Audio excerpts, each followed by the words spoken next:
कोई भी चेतन हो, कामना में पुरुष ही होता है। कामना के बिना चेतन होता ही नहीं। जिसमें कामना नहीं है वो चेतन है ही नहीं। तो कामना तो चेतन का ही स्वभाव है ना।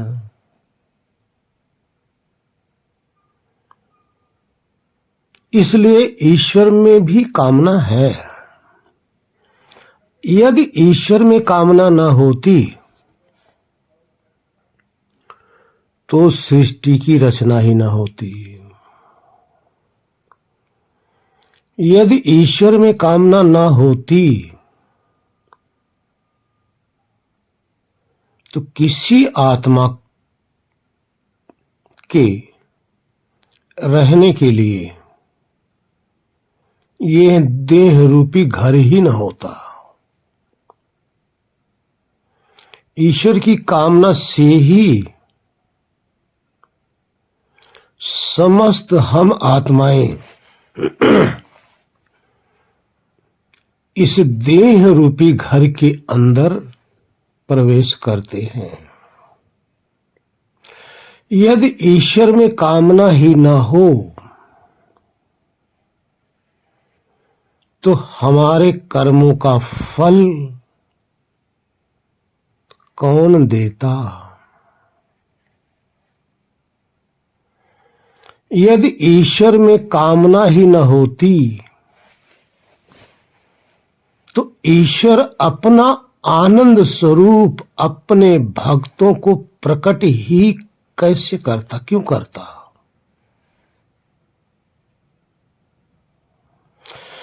यदि ईश्वर में कामना ही न होती तो इस देह के अंदर अनेकों यंत्र लगे हुए हैं।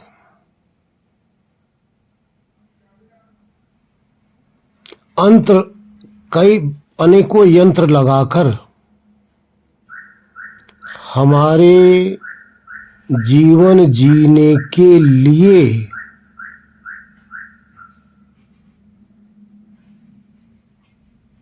ये होता ही ना। यदि ईश्वर में कामना ही न होती तो मृत्यु भी नहीं होता। ईश्वर में कामना ही न होती तो किसी का जन्म भी न होता। ईश्वर की कामना से ही संसार की उत्पत्ति होती है।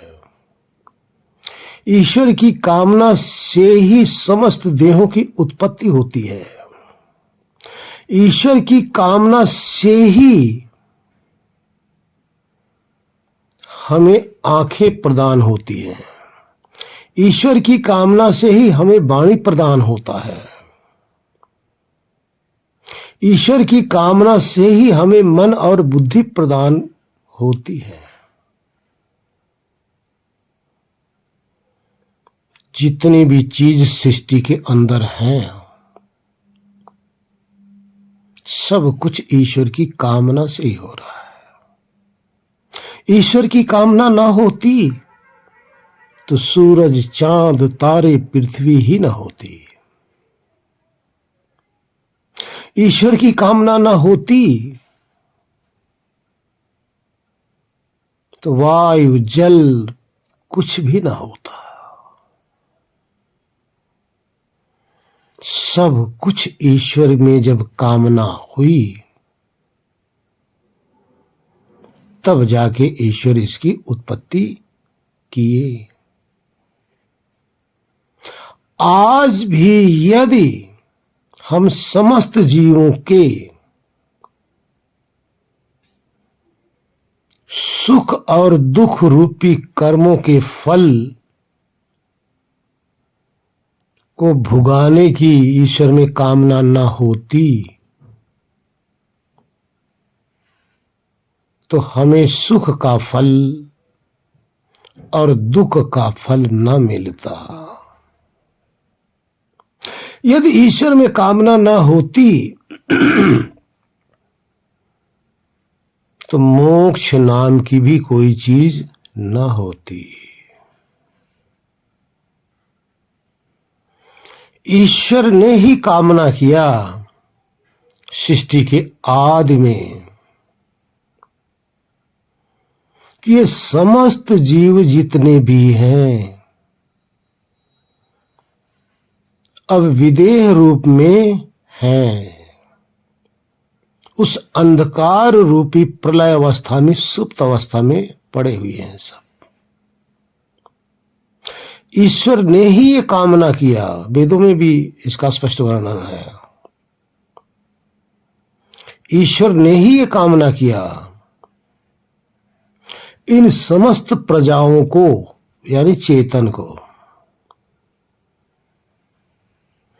इनके कर्मों के अनुसार अब इनके लिए सृष्टि की उत्पत्ति करूं।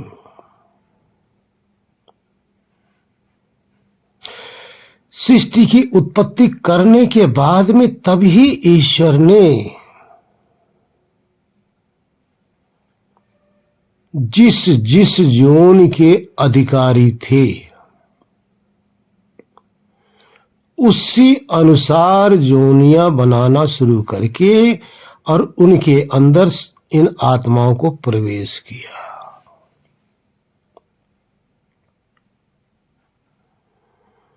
कैसे बनाया? कल भी बताया था। 80 लाख वर्ष पहले लगता है पृथ्वी,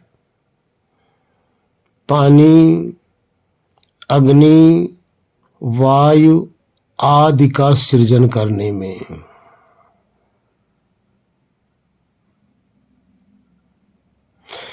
इसके बाद में प्राणियों की बारी आती है। पहले निकृष्ट कर्म वाले जो जलचर हैं उन आत्माओं को पहले मौका मिला। उनकी देह की रचना करके उन समस्त आत्माएं जो इसके काबिल थी उनको जन्म दिया। फिर जैसे ही जैसे जल की मात्रा घटने लगी,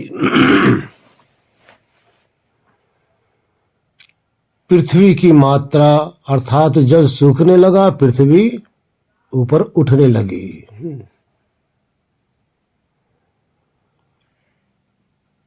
फिर उस तरह के जीवों की उत्पत्ति करना शुरू कर दी,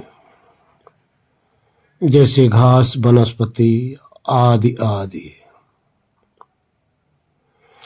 उसके बाद में वो जिसकी खुराक थी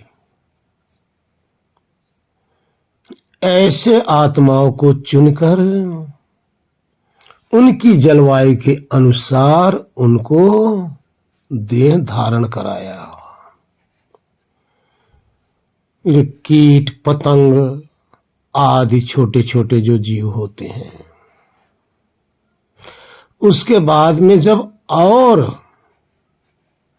धरती उभरने लगी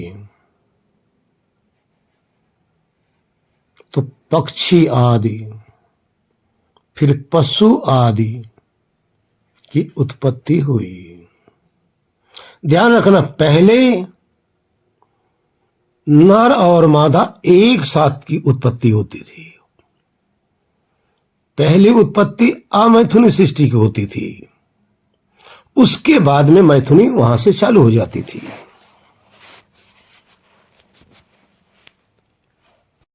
फिर पशुओं के बाद मनुष्य की बारी आती है। मनुष्य में कल बताया था अमैथुनी सृष्टि पहले आती है, जिसको आज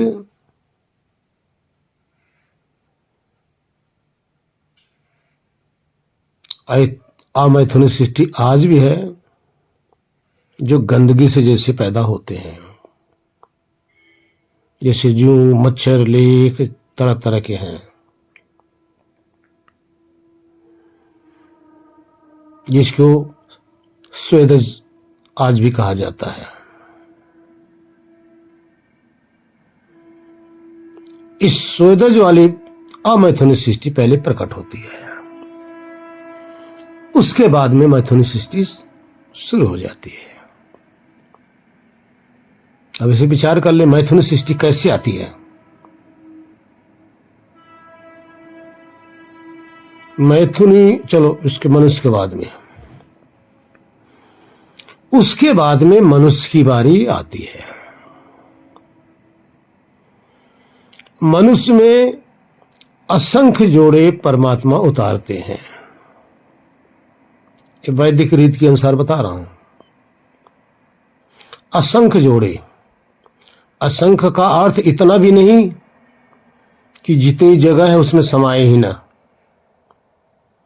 असंख्य का अर्थ है कि जहां वो वातावरण है उसी के अनुसार उतने ही जोड़े परमात्मा प्रकट करते हैं। तो अब यहां अर्थ हुआ मनुष्य सबसे लास्ट में आया। ये सब किस कारण से हुआ? ईश्वर की कामना से। अब आगे और बताएंगे कि ईश्वर की कामना ऐसा क्यों हुई, हमारी कामना में ईश्वर की कामना में भेद क्या है। अब इसी तरह से सृष्टि चलती रहती है। हम आप देखते हैं कि रोज ये प्रक्रिया हो रही है। अब मैथुन सृष्टि कहां से चली? मैथुन सृष्टि तब चलती है जब असंख्य जोड़े तो हैं, स्त्री भी है पुरुष भी है, नर भी है मादा भी है।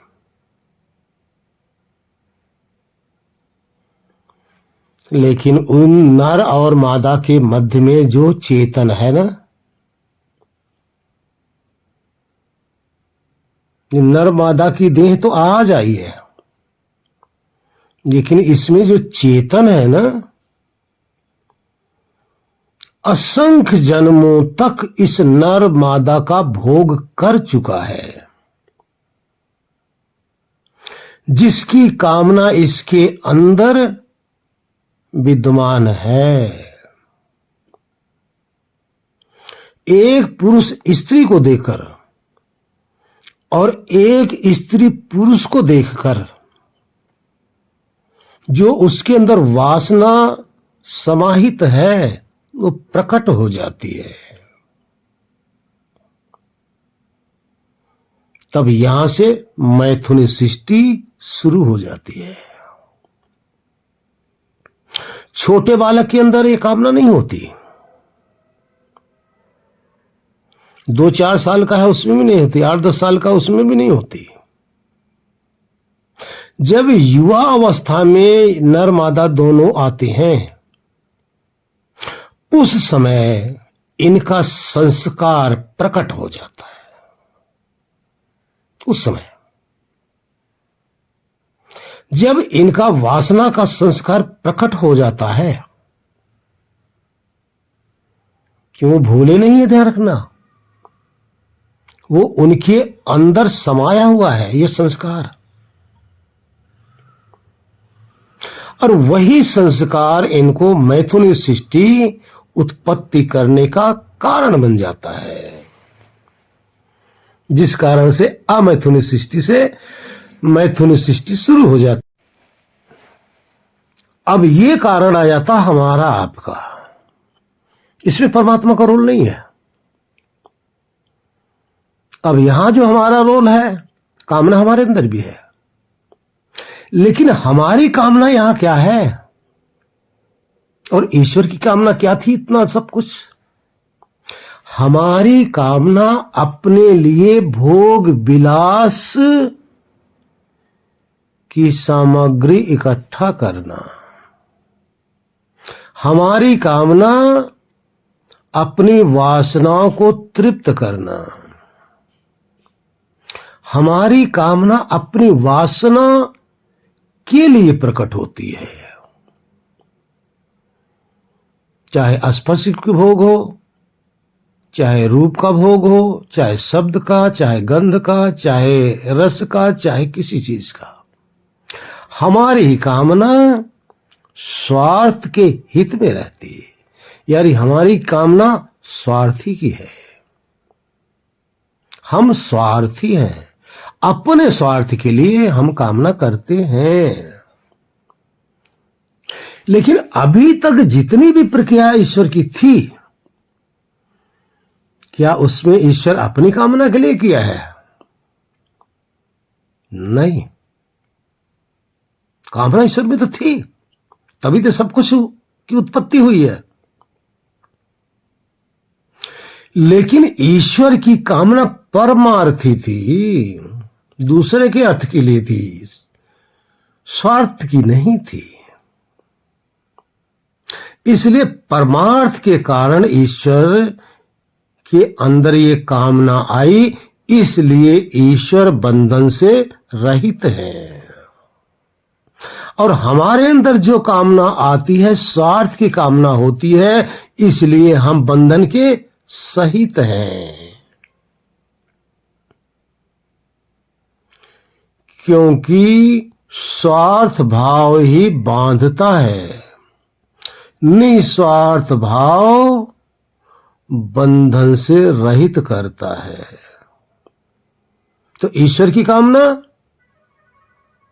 दूसरे के कल्याण की थी, हमारी कामना अपने उपकार की थी। इसलिए हमारी कामना और ईश्वर की कामना में भेद हो गया, जबकि कामना हमारे में भी है और कामना ईश्वर में भी है। वो न्यायकारी होने के कारण से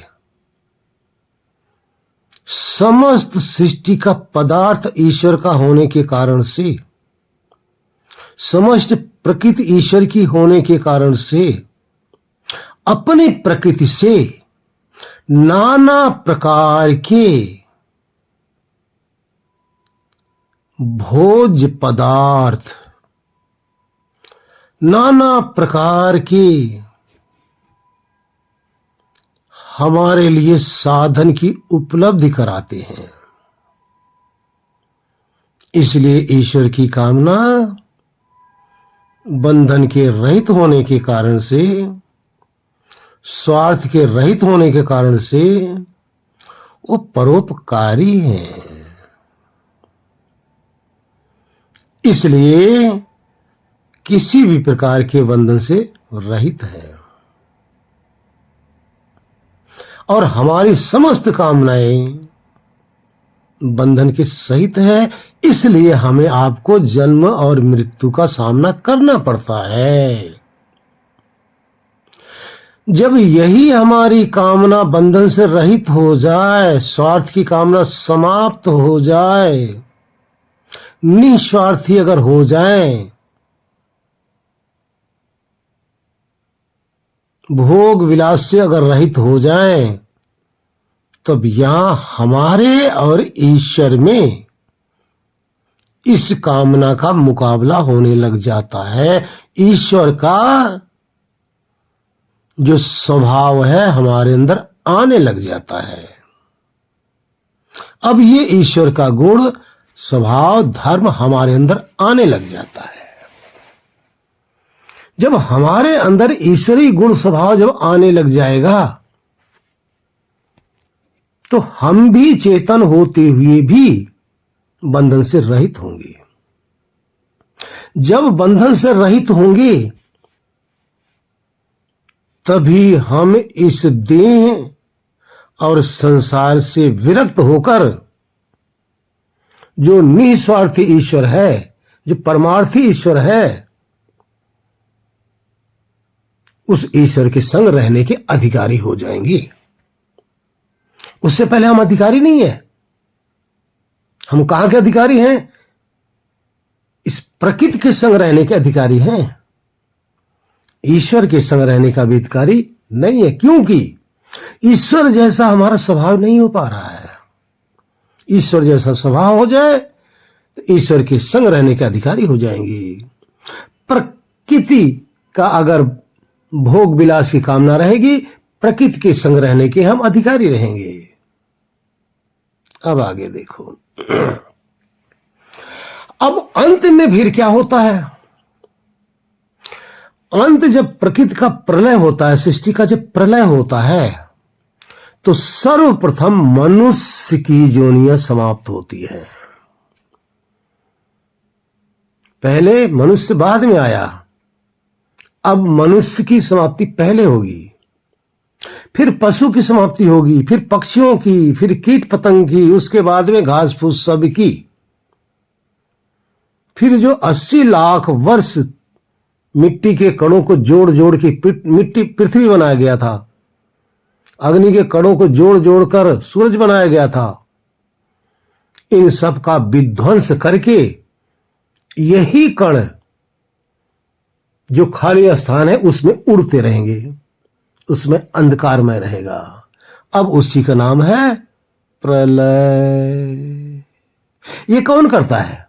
ये करते हैं ईश्वर। पहले कौन किया? वो भी करते हैं ईश्वर। कैसे किए? कामना के कारण से। किस कामना से? जीवों के भला के लिए। ये कामना परमात्मा में है, इस कारण से सृष्टि की उत्पत्ति और हम सबका जीवन चलता रहता है। यदि ईश्वर में कामना ना हो तो सृष्टि का कुछ भी नहीं हो सकता। ना मोक्ष होगा, ना जीवन होगा, ना मृत्यु होगा, कुछ भी। ना कोई संसार में पदार्थ मिलेगा, ना खाने का, ना पीने का, कुछ होगा ही नहीं। इसलिए ईश्वर की कामना के कारण से ये सब कुछ हो रहा है। हरिओम। ओम शांति शांति शांति। ओम।